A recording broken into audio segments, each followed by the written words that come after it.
Parliament உறுப்பினர் நாமல் ராஜபக்சே இன்று மீண்டும் பாரிய ஊழல் மோசடிகள் தொடர்பில் விசாரணை செய்யும் ஜனாதிபதி ஆணைக்குழு முன்னிலையில் ஆஜரானார்.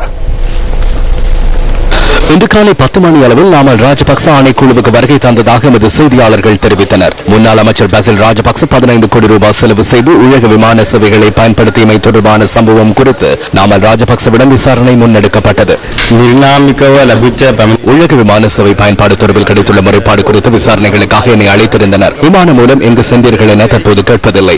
ஏன் கட்டணம் செலுத்தினீர்கள் என்றே கேட்கின்றனர். கட்டணம் செலுத்தியமையால் இன்று நல்லாட்சி அரசாங்கத்தில் அம்மாள் சிரமங்களை எதிர்கொள்ள வேண்டியுள்ளது. கட்டணம் செலுத்தாவிட்டாலும் பிரச்சனைதான். சச்சின் தாஸ் குணவர்தனவினால் தற்போது உங்களுக்கு தாக்குதல் மேற்கொள்ளப்படுகின்றது. நீங்கள் அவருடன் நெருங்கியவர் அல்லவா? ஆம், அவர் நெருங்கியவர் தான். என்ன தாக்குதல் என்பதை பார்க்கலாம். அது குறித்து தற்போது பேச வேண்டிய அவசியமில்லை. அவருக்கு வேட்புமனு கிடைக்காமைக்கு நீங்கள் காரணமாக அமைந்ததாக அவர் குறிப்பிட்டுள்ளார்.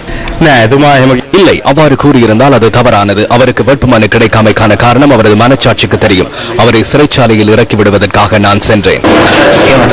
அவரின் இந்த நிலைமைக்கு காரணம் ராஜபக்ச தரப்பினரை என கூறுகின்றார். நேற்று கோட்டாபாய ராஜபக்ச கூறிய பதிலையை நானும் கூற வேண்டும்.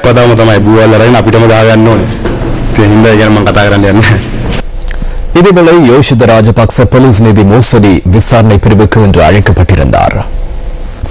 சிஎஸ்என் தொலைக்காட்சி தொடர்பில் இடம்பெறும் விசாரணைகளுக்கு வாக்குமூலம் பெற்றுக் கொள்வதற்காக யோசித்த ராஜபக்ச இன்று போலீஸ் நிதி மோசடி விசாரணை பிரிவிற்கு அழைக்கப்பட்டிருந்தார்.